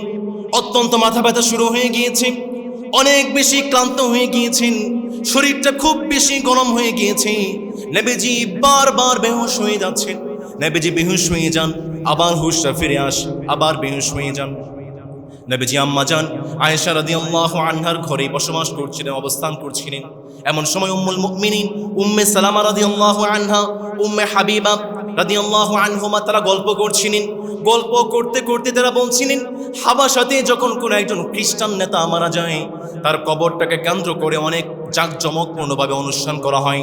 নবীজি অত্যন্ত অসুস্থ হয়ে শুয়ে আছেন। এরই মধ্যে নবীজি নিজের চাদরটা মুখ থেকে সরিয়ে বললেন, যারা কবরের উপরে গিয়ে সিজদা করে, যারা কবর পূজা করে, নবীজি চাদরটাকে সরিয়ে বললেন, যারা কবরের পাশে গিয়ে পূজা করবে পৃথিবীতে সবচেয়ে ধ্বংসপ্রাপ্ত এবং লানতপ্রাপ্ত হচ্ছে তারা। নবীজি বললেন, ফাউলাইকা শিরারুল খালকি ইনদাল্লাহি ইয়াউমাল কিয়ামা, যারা কবরটাকে পূজার জায়গা বানাবে, যারা কবরে গিয়ে সিজদা করবে, তারা হচ্ছে পৃথিবীর সর্বনিকৃষ্ট মানুষ। নাউযুবিল্লাহ পড়বেন না? নবী করিম সাল্লাল্লাহু আলাইহি ওয়াসাল্লাম বললেন, লাআনাল্লাহুল ইয়াহুদা ওয়ান নাসারা ইত্তাখাযু কুবুর আম্বিয়াইহিম মাসাজিদা। আমার রব ইহুদি এবং খ্রিস্টানদেরকে লানত দিয়েছেন, তার কারণ হচ্ছে তারা তাদের আম্বিয়া কেরামদের কবরগুলোকে মসজিদ বানিয়ে ফেলেছে। তারা তাদের আম্বিয়া কেরামদের কবরগুলো দিকে সিজদা করে ইবাদত করে। নবীজি বললেন, লা লা আল্লাহুম্মা লা তাজআল কবরি ওয়াসনান ইউবাদ। আমার রাসূল দুহাত তুলে দোয়া করলেন, মালিক আমার কবরটাকে যেন কখনো কবরের জায়গা পূজার জায়গা বানানো না হয়, আমার কবরের পাশে যেন এসে কেউ সিজদা না দেয়, আমার কবরে কেউ যেন ইবাদত না করে। ইশতাদ্দা গাদাবুল্লাহি আলা কওমিন ইত্তাখাযু কুবুর আম্বিয়াইহিম মসজিদ। আমার রাসূল প্রচন্ড অসুস্থ অবস্থায় ঘোষণা করে দিলেন, শোনো, যারা মসজিদকে ইবাদতের জায়গা বানাবে, যারা মসজিদে গিয়ে সিজদা করবে, তাদের উপরে যেই মালিক অসন্তুষ্ট হয়ে যান, চিল্লায়া বলেন তিনি কে? আমার রাসূল বললেন, ইন্নী আনহাকুম আন যালিক। সাহাবায়ে কেরামদেরকে বললেন, আমার সাহাবারা সাবধান, কখনো আমার কবরটাকে তোমরা ইবাদতের জায়গা বানাবা না। নবী করিম সাল্লাল্লাহু আলাইহি ওয়াসাল্লাম এই কথাটা একবার নয়, দুইবার নয়, তিনবার বললেন। আর সাহাবায়ে কেরামদেরকে বললেন, হাল বাল্লাগতু, আমার সাহাবারা আমার কথা তোমরা শুনেছো নাকি? সাহাবায়ে কেরাম বললেন, নাম বালা নবীজি শুনেছি। নবী করিম সাল্লাল্লাহু আলাইহি ওয়াসাল্লাম আবার বেহুশ হয়ে গেলেন।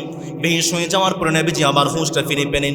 সাহাবায়ে কেরামদেরকে বললেন, আমার সাহাবারা বিভিন্ন কূপ থেকে পানি নিয়ে আস, আমার মাথার মধ্যে পানি ঢালো, কিছু বলতে চাই। নবী করিম সাল্লাল্লাহু আলাইহি ওয়াসাল্লামের মাথার মধ্যে পানি ঢেলে দেওয়া হলো।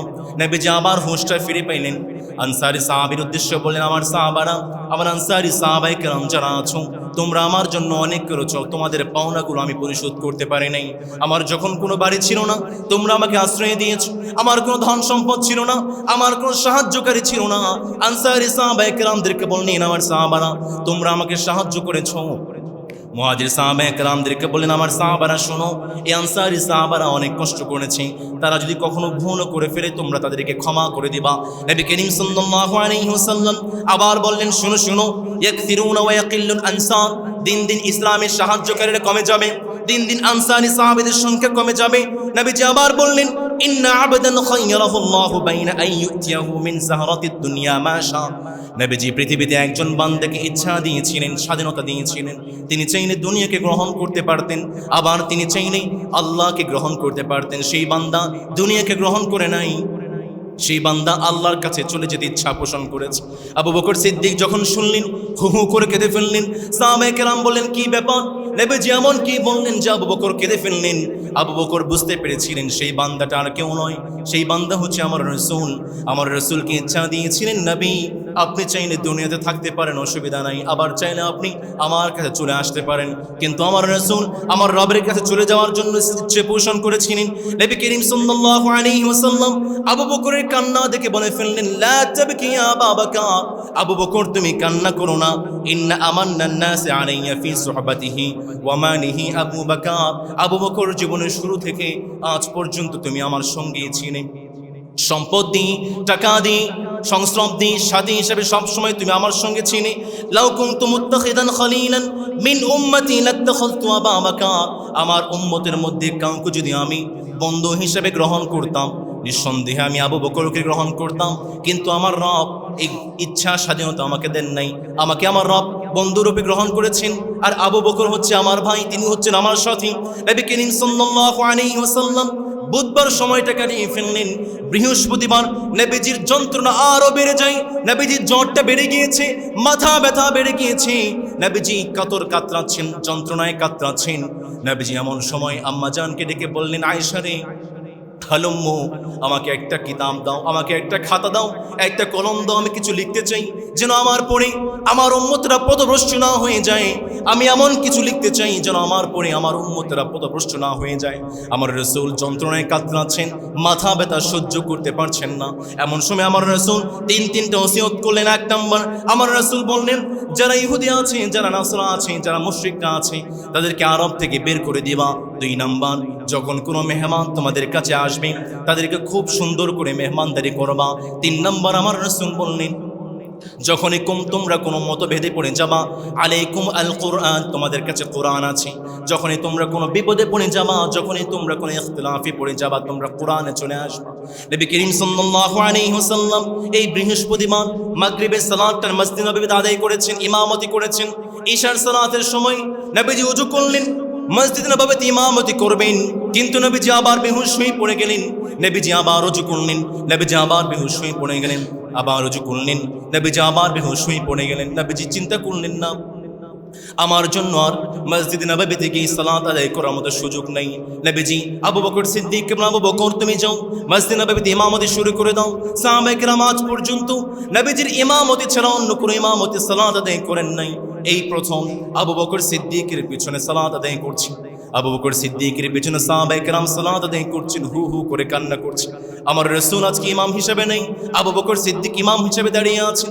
নবী করিম সাল্লাল্লাহু আলাইহি ওয়াসাল্লাম বৃহস্পতিবার সময়টা কাটিয়ে ফেললেন। ঈশার সালাত থেকে শুরু করে নবীজি ইমামতি করতে পারেন নাই। সর্বশেষ 17 ওয়াক্ত সালাতে ইমামতি আবু বকর সিদ্দিক করেছেন। জুমাবার চলে যায়, শনিবার দিন আল্লাহর রাসূল কিছুটা অসুস্থতা অনুভব করলেন। দুইজন সাহাবীর কাঁধে ভর করে মসজিদ নববীতে আসলেন। নবী করিম সাল্লাল্লাহু আলাইহি ওয়াসাল্লাম সাহাবায়ে কেরামদের সামনে বসলেন। আবু বকর সিদ্দিক ইমামতির দায়িত্বে দাঁড়িয়েছিলেন, ইমামের জায়গায় দাঁড়িয়েছিলেন। যখন নবীজিকে দেখলেন, আবু বকর সিদ্দিক পিছনে সরে আসতে চাইলেন। নবীজি বললেন, না না, তুমি তোমার জায়গাতেই থাকো। আবু বকর সিদ্দিকের বাম পাশে নবী করিম সাল্লাল্লাহু আলাইহি ওয়াসাল্লামকে বসিয়ে দেওয়া হলো। নবী করিম সাল্লাল্লাহু আলাইহি ওয়াসাল্লামকে আবু বকর সিদ্দিক ইক্তিদা শুরু করলেন। নবীজি যা বলেন আবু বকর সিদ্দিক সুউচ্চ কণ্ঠে সাহাবায়ে কেরামদের মাঝে পৌঁছে দিতে শুরু করলেন। ইসলামের ইতিহাসে প্রথম মুকাব্বির ছিলেন আবু বকর সিদ্দিক রাদিয়াল্লাহু তাআলা এবং সেই দিন নবী করিম সাল্লাল্লাহু আলাইহি ওয়াসাল্লাম উসামা বিন যায়েদের নেতৃত্বে শামের উদ্দেশ্যে একটা অভিযান প্রেরণ করেছিলেন। নবী করিম সাল্লাল্লাহু আলাইহি ওয়াসাল্লাম শনিবার দিনটা কাটায় ফেললেন। রবিবার দিন নবীজি আরো অসুস্থ হয়ে গেলেন। আম্মা জান আয়েশা রাদিয়াল্লাহু আনহাকে ডাকলেন। আম্মা জানকে ডেকে বললেন, আয়েশা রে, তোমার কাছে কয়েকটি দিনার দিয়েছিলাম, স্বর্ণ মুদ্রা দিয়েছিলাম, কি করেছো? সেই স্বর্ণ মুদ্রাগুলো দান করেছো নাকি? আম্মা জান বললেন, না নবী, দান করার সুযোগ পাইনি, আপনি অসুস্থ হয়ে পড়েছিলেন। নবী করিম সাল্লাল্লাহু আলাইহি ওয়াসাল্লাম বললেন, আয়েশা রে, তুমি সেই স্বর্ণ মুদ্রাগুলো নিয়ে আসো, এখনই মুসলমানদের মধ্যে দান করে দাও।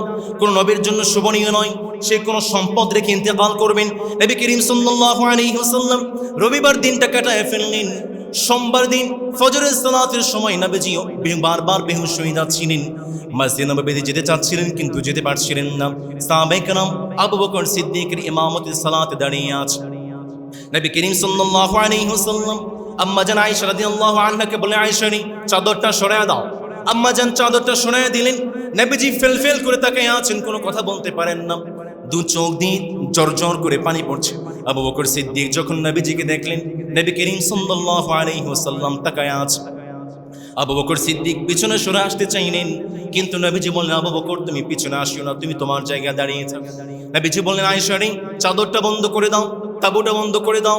নবীজির চোখ দিয়ে জলজল করে পানি পড়ছে। আম্মা জান প্রশ্ন করলেন, নবী, কি ব্যাপার? আপনি আজকে খুশির দিন, আপনি কেন কান্না করছেন? কোন বিষয়টা আপনাকে কষ্ট দিয়েছে? নবীজি বললেন, আয়েশা রে, এই সালাতের জন্য আমি সারা জীবন কষ্ট করেছি। মক্কার বুকে যখন সালাত আদায় করেছি, কাফেররা আমার ঘাড়ের মধ্যে উটের নাড়ি বুড়ি চাপিয়ে দিয়েছে, কতই না কষ্ট দিয়েছি। উহুদের প্রান্তের দান্দান মুবারক শহীদ হয়েছে। তায়েফের ময়দানে আমার শরীর থেকে রক্ত মুবারক পর্যন্ত ঝরেছে। এই সালাতের জন্য কত কষ্ট আমি করেছি। আজকে সাহাবায়ে কেরাম আবু বকরের নেতৃত্বে সালাতগুলো আদায় করছে। আমার এই চোখের পানি দুঃখের পানি নয়, আমার এই চোখের পানি কষ্টের পানি নয়, আমার এই চোখের পানি হচ্ছে সুখের পানি। নবী করিম সাল্লাল্লাহু আলাইহি ওয়াসাল্লাম আরো অসুস্থ হয়ে পড়লেন। ফজরের সালাতের পরে যখন সূর্যটা একটু উঠে যায়, পুরো পৃথিবী যখন গরম হয়ে গিয়েছে, নবীজি ফাতিমা রাদিয়াল্লাহু আনহাকে ডাকলেন। ফাতিমাকে ডেকে নবীজি কানে কানে কি যেন বললেন। ফাতিমা কেঁদে ফেললেন। আবার কি যেন বললেন। ফাতিমা খুশি হয়ে গেলেন। আম্মা জান বললেন, ফাতিমা কি ব্যাপার? নবীজি এমন কি বললেন যার কারণে তুমি প্রথমবার কেঁদে ফেলেছিলে? আম্মা জানের প্রশ্নের উত্তর দিয়ে ফাতিমা বললেন, আম্মা জান, নবী করিম সাল্লাল্লাহু আলাইহি ওয়াসাল্লাম আমাকে বলেছেন এই অসুস্থতার মধ্যে আমি ইন্তেকাল করব, এই জন্য আমি কেঁদে ফেলেছি। দ্বিতীয়বার নবীজি আমাকে বলেছেন আমি ইন্তেকালের পরে সর্বপ্রথম তোমার সঙ্গে আমার দেখা হবে, তার মানে আমার ইন্তেকালের পরে আমার পরিবারের মধ্যে তুমি ইন্তেকাল করবে। আম্মা জান রাদিয়াল্লাহু আনহার উত্তরে ফাতিমা রাদিয়াল্লাহু আনহা বললেন, এই জন্য আমি খুশি হয়ে গিয়েছি। আর সেই সময় আল্লাহর রাসূল ফাতেমা রাদিয়াল্লাহু আনহার কানের মধ্যে ঘোষণা দিয়েছেন, ফাতেমা রে আনতি সাইয়্যিদাতু নিসাই আহলিল জান্নাহ, তুমি যখন ইন্তেকাল করবা, তুমি যখন মৃত্যুবরণ করবা, আমার রব তোমাকে জান্নাতি নারীদের সরদার করে পাঠাইয়া দিবে। নবী করিম সাল্লাল্লাহু আলাইহি ওয়াসাল্লাম হাসান এবং হুসাইন রাদিয়াল্লাহু আনহুকে ডাকলেন। হাসান এবং হুসাইন রাদিয়াল্লাহু আনহুমার বয়স ছিল 7 বছর এবং 8 বছর। আদর করলেন, উপদেশ দিলেন। নবী করিম সাল্লাল্লাহু আলাইহি ওয়াসাল্লাম স্ত্রীদেরকে ডাকলেন, উপদেশ দিলেন। করিম সাল্লাল্লাহু আলাইহি ওয়াসাল্লাম সাহাবায়ে কেরামদেরকে ডাকলেন। নবীজি সর্বশেষ একটা উপদেশ দিয়েছিলেন।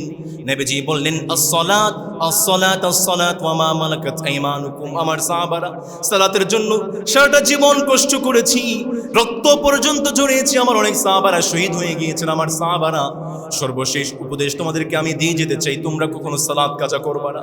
আমি আমার নবীজির জীবনের সর্বশেষ উপদেশ, তোমরা কখনো সালাত কাজা করবা না। আর তোমাদের দাস দাসী সম্পর্কে, তোমাদের স্ত্রীদের সম্পর্কে তোমরা খোঁজ খবর রাখবা। নবীজি এরপরে আর কোনো উপদেশ দেওয়ার মতো সুযোগ পান নাই। নবী করিম সাল্লাল্লাহু আলাইহি ওয়াসাল্লামের ব্যথাটা বেড়ে যায়। নবীজি আম্মা জানকে ডেকে বললেন, আয়েশা রে, ওই যে খায়বার প্রান্তরে আমাকে বিষ মেশানো খাবার দেওয়া হয়েছিল, আমার মনে হচ্ছে সেই বিষ ক্রিয়াটা এমনভাবে আক্রমণ করেছে আমার শরীরের প্রত্যেকটা শিরা উপশিরাগুলো ধ্বংস হয়ে যাচ্ছে। আম্মা জানকে বললেন, আয়েশা রে, আমার বড্ড কষ্ট হচ্ছে। আয়েশা রাদিয়াল্লাহু আনহার বুকের মধ্যে মাথা রেখে নবীজি শুয়ে আছেন। এমন সময় আম্মা জানের ভাই আব্দুর রহমান রাদিয়াল্লাহু তাআলা আনহু ডাকলেন। আব্দুর রহমানের হাতে একটা মিসওয়াক ছিল। নবীজি কথা বলতে পারছেন না, ফেল ফেল করে তাকায় আছে। আয়েশা রাদিয়াল্লাহু আনহা বুঝতে পারলেন নবীজি মিসওয়াক করতে যাচ্ছেন। আব্দুর রহমান রাদিয়াল্লাহু আনহুর হাত থেকে মিসওয়াকটা নিলেন, মিসওয়াকটাকে সুন্দর করে নরম করে চাবিয়ে নবীজির হাতে দিলেন। নবীজি মিসওয়াক করলেন, পাশেই ছিল পানি, নবীজি কুলি করলেন। নবীজি বারবার ঘেমে যাচ্ছিলেন, হাতটাকে পানির মধ্যে বিছিয়ে বারবার নবীজি নিজের মুখটাকে মুছতে যাচ্ছিলেন। আর নবীজি বারবার বলছিলেন, ইন্নালিল মাউতি সাকারাত, নিঃসন্দেহে মৃত্যুর যন্ত্রণা বড্ড কঠিন যন্ত্রণা। নবী করিম সাল্লাল্লাহু আলাইহি ওয়াসাল্লাম মৃত্যুর যন্ত্রণায় বড্ড কষ্ট পাচ্ছিলেন, মাথা ব্যথা বেড়ে গিয়েছে, জ্বরটা বেড়ে গিয়েছে। নবী করিম সাল্লাল্লাহু আলাইহি ওয়াসাল্লাম আকাশের দিকে আঙ্গুল তুলে বললেন, মা আন নাবিয়িনা ওয়াস সিদ্দীকিনা ওয়াশ শুহাদাই ওয়াস সালিহিন ওয়া হাসুনা উলাইকা রাফিকা। নবীজি আকাশের উপর দিকে আঙ্গুল তুলে বললেন, মালিক, আপনি আমাকে নবীদের সঙ্গে কবুল করেন, আপনি আমাকে আম্বিয়া কেরামদের সঙ্গে কবুল করেন, শহীদদের সঙ্গে কবুল করেন, এবং সেই সমস্ত নেককার বান্দাদের সঙ্গে কবুল করেন যাদেরকে আপনি পুরস্কৃত করেছেন। নবী করিম সাল্লাল্লাহু আলাইহি ওয়াসাল্লাম আর কথা বলতে পারছেন না, হাতটা উঁচু অবস্থায় ছিল। নবী করিম সাল্লাল্লাহু আলাইহি ওয়াসাল্লামের হাতটা আস্তে আস্তে নিস্তেজ হয়ে মাটিতে পড়ে যায়। নবীজির জবানটা বন্ধ হয়ে যায়। নবীজির জবানটা যখন বন্ধ হয়ে যায়, নবীজি বিড়বিড় করে ঠোঁট দিয়ে পড়ছিলেন, লা ইলাহা ইল্লাল্লাহু মুহাম্মাদুর রাসূলুল্লাহ সাল্লাল্লাহু। দুই সাথীকে পাশে নিয়ে হায় ঘুমিয়ে আছেন নিঝুম নিরালায়, ডেকে লাও মাবুদাল্লাহ রওজা পাকের কিনারে। আমি কেঁদে কেঁদে হই গো সারা, ধন্য করো দিদারে, ডেকে লাও মাবুদাল্লাহ রওজা পাকের কিনারে। আমি কেঁদে কেঁদে হই গো সারা, ধন্য করো দিদারে। আল্লাহুম্মা আমিন। নবী করিম সাল্লাল্লাহু আলাইহি ওয়াসাল্লাম বয়স ছিল 63 বছর 4 দিন। নবী করিম সাল্লাল্লাহু আলাইহি ওয়াসাল্লাম রবিউল আউয়াল, কালকে থেকে শুরু হচ্ছে রবিউল আউয়াল, বা আজকে থেকে শুরু হচ্ছে মনে হয়, আমি ডেটটা বারবার ভুলে যাই। রবিউল আউয়াল মাসে নবী করিম সাল্লাল্লাহু আলাইহি ওয়াসাল্লাম ইন্তেকাল করলেন। নবী করিম সাল্লাল্লাহু আলাইহি ওয়াসাল্লামের ইন্তেকালের পরে সাহাবায়ে কেরাম দিক বিদিক ছোটাছুটি করছেন। ওমর ফারুক বলছেন, না, আমার রাসূল ইন্তেকাল করেন নাই। ওমর ফারুক বলছেন, যে বলবে আমার রাসূল ইন্তেকাল করেছেন তার গর্দানটা আমি ফেলে দেব। আবু বকর সিদ্দিক রাদিয়াল্লাহু তাআলা আনহু মসজিদ নববীতে প্রবেশ করলেন। মসজিদে নববীতে এসে সুজা আয়েশা রাদিয়াল্লাহু আনহা ঘরে প্রবেশ করলেন। নবী করিম সাল্লাল্লাহু আলাইহি ওয়াসাল্লামের গায়ে তখন ইয়েমেনি একটা চাদর, সুন্দর একটা চাদর নবীজির গায়ে চড়ানো ছিল। আবু বকর সিদ্দিক রাদিয়াল্লাহু তাআলা আনহু চাদর মোবারকটা খুললেন, নবী করিম সাল্লাল্লাহু আলাইহি ওয়াসাল্লামকে চুম্বন করলেন আর বললেন, ফিদাকা আবি ওয়া উম্মি ইয়া রাসূলুল্লাহ, নবী আমার বাবা আমার মা আপনার জন্য কুরবান হয়ে যান। নবী গো, আপনাকে আল্লাহ তাআলা একবারে মৃত্যু দিয়েছেন, দুইবার মৃত্যু হবে না। নবী যারা বলছে আপনি আবার ফিরে আসবেন, আপনি তো আর ফিরে আসবেন না। আবু বকর সিদ্দিক রাদিয়াল্লাহু তাআলা বের হয়ে গেলেন। সাহাবায়ে কেরামদেরকে বললেন, আমার সাহাবারা শোনো, তোমরা যারা মুহাম্মাদের ইবাদত করতে, মনে রাখবা নবী করিম সাল্লাল্লাহু আলাইহি ওয়াসাল্লাম ইন্তেকাল করেছেন। আর মনে রাখো, তোমরা যারা আল্লাহর ইবাদত করছো, মনে রাখবা আল্লাহ তাআলা জীবিত, তার কোনো মৃত্যু নাই। সাহাবায়ে কেরামদেরকে বলেন, শুনো, ওমা মুহাম্মাদুন ইল্লা রাসূল। ওমর ফারুক বড্ড অস্থির হয়েছিলেন। তিনি বলছিলেন, মুসা আলাইহিস সালাম যেভাবে 40 দিনের জন্য চলে গিয়েছেন, আমার রাসূল হয়তো চলে গিয়েছেন, আবার আসবেন। আমার রাসূল মরতে পারেন না, আমার রাসূল ইন্তেকাল করতে পারেন না। আবু বকর সিদ্দিক বলেন, ওমা মুহাম্মাদুন ইল্লা রাসূল কদ খলাত মিন ক্বাবলিহির রাসূল। আমার মুহাম্মদ, আমার রাসূল, তিনি একজন রাসূল, তার পূর্বে অনেক রাসূল গত হয়েছেন, আমার রাসূল ইন্তেকাল করেছেন। ওমর ফারুক রাদিয়াল্লাহু তাআলা তিনি বললেন, আমি যখন এই আয়াতটা শুনলাম, আমার পায়ের নিচ থেকে মাটিটা সরে গিয়েছে। নবী করিম সাল্লাল্লাহু আলাইহি ওয়াসাল্লাম যখন ইন্তেকাল করলেন, এই মঙ্গলবার সোমবার ইন্তেকাল করলেন। মঙ্গলবার সারাদিন চলে যায় খলিফা নির্বাচন করার ক্ষেত্রে। নবী করিম সাল্লাল্লাহু আলাইহি ওয়াসাল্লামের পরবর্তী তিনি কে খলিফা হবেন, সেই খলিফা নির্বাচন করার জন্য সারাদিন চলে যায়। আবু বকর সিদ্দিক রাদিয়াল্লাহু তাআলা খলিফা নির্বাচন হলেন। পরের দিন নবী করিম সাল্লাল্লাহু আলাইহি ওয়াসাল্লামের ইন্তেকালের প্রায় 32 ঘন্টা পরে নবী করিম সাল্লাল্লাহু আলাইহি ওয়াসাল্লামকে দাফন করা হয়। নবী করিম সাল্লাল্লাহু আলাইহি ওয়াসাল্লামের জানাজার সালাত আদায় করা হয়েছিল, ইমাম ছিলেন না। নবী করিম সাল্লাল্লাহু আলাইহি ওয়াসাল্লামের যখন বলা হলো নবীজির কবরটা কোথায় হবে, তখন সাহাবায়ে কেরাম বললেন, মতভেদ শুরু হয়ে গেল। আবু বকর সিদ্দিক রাদিয়াল্লাহু তাআলা আনহু তিনি বললেন, আমি রাসূল থেকে একটা হাদিস শুনেছি, নবীদের ইন্তেকাল যেখানে হয়, নবীজির কবরটা সেখানেই হয়। তার মানে আম্মা জান আয়েশা রাদিয়াল্লাহু তাআলা আনহার ঘরেই কবর হয়ে যাবে। নবী করিম সাল্লাল্লাহু আলাইহি ওয়াসাল্লামের কবরটা খুলে ফেলা হলো। নবী করিম সাল্লাল্লাহু আলাইহি ওয়াসাল্লামকে রেখে দেওয়া হয়েছে। 10 জন করে সাহাবী, আনসারদের মধ্য থেকে 10 জন সাহাবী, মুহাজিরের মধ্য থেকে 10 জন সাহাবী, এরপর আহলে বাইতের মধ্য থেকে 10 জন সাহাবী, যারা ছিলেন 10 জন করে গিয়ে নবীজির জন্য দোয়া করেছেন, জানাজা সালাত আদায় করেছেন। কোনো ইমাম ছিলেন না, যার মতো সালাত আদায় করে ফেলেছেন। নবী করিম সাল্লাল্লাহু আলাইহি ওয়াসাল্লাম ইন্তেকালের প্রায় 32 ঘন্টা পরে নবী করিম সাল্লাল্লাহু আলাইহি ওয়াসাল্লামের দাফন কার্য সম্পন্ন করা হয়। ইন্না লিল্লাহি ওয়া ইন্না ইলাইহি রাজিউন। সমস্ত মুসলিমবৃন্দ, আমার রাসূল সারা জীবন অনেক কষ্ট করেছেন। আমরা নবী করিম সাল্লাল্লাহু আলাইহি ওয়াসাল্লামের পুরো জীবন আলোচনা করার চেষ্টা করেছি। আজকে আমার 23তম পর্ব। আমরা এই 23তম পর্বে নবীজির পুরো জীবন আলোচনা করেছি। আপনারা শুনেছেন আমার রাসূল কতটা কষ্ট করেছেন। আমার রাসূলের রেখে যাওয়া আমানত ইসলাম আমাদের কাছে আমানত, আমরা যেন এই আমানতটাকে টিকিয়ে রাখতে পারি। আমরা পড়ি আমিন। আল্লাহ তাআলা আমাদেরকে খাঁটি মুসলিম হওয়ার তৌফিক দিন, আমরা পড়ি আমিন। আমরা যেন খাঁটি মুসলিম হয়ে আল্লাহর কাছে চলে যেতে পারি, আল্লাহ আমাদেরকে তৌফিক দিন, আমরা পড়ি আমিন। সমাজে প্রিয় ভাইয়েরা, আমাদের প্রশ্ন আজকে খুব সংক্ষিপ্ত করব, সময় হয়ে গিয়েছে অনেক বেশি। আজকে যেহেতু শেষ পার্ট ছিল আমাদের নবী করিম সাল্লাল্লাহু আলাইহি ওয়াসাল্লামের জীবনী, সময়টি বেশি নিয়ে ফেলেছি, আমরা শেষ করবো ইনশাআল্লাহ তাআলা। প্রিয় ভাইরা, আমি একটি প্রশ্ন করতে চাই, সেই প্রশ্নের উত্তর যারা দিবেন তারা অবশ্যই হাত উঁচু করবেন। ওপরে মায়েদের ওখানেও কিছু গিফট পৌঁছে দেওয়া হয়েছে। মায়েদের মধ্য থেকে যারা প্রশ্নের উত্তরগুলো পারবেন আপনারা হাত উঁচু করবেন, আপনাদের কাছে পুরস্কার পৌঁছে দেওয়া হবে ইনশাআল্লাহ তাআলা। সম্মানিত প্রিয় ভাইরা, একটা আমরা প্রশ্ন করতে চাই, নবী করিম সাল্লাল্লাহু আলাইহি ওয়াসাল্লাম কোন হিজরিতে বিদায় হজের জন্য গিয়েছিলেন? কে বলতে পারবেন কোন হিজরিতে বিদায় হজের জন্য গিয়েছিলেন? আসেন। মাশাআল্লাহ, আমাদের ছোট্ট একজন ভাই, তিনি হাত উঁচু করেছেন। নবী করিম সাল্লাল্লাহু আলাইহি ওয়াসাল্লাম কোন হিজরিতে গিয়েছিলেন? 10ম হিজরিতে। আল্লাহুম্মা আমিন।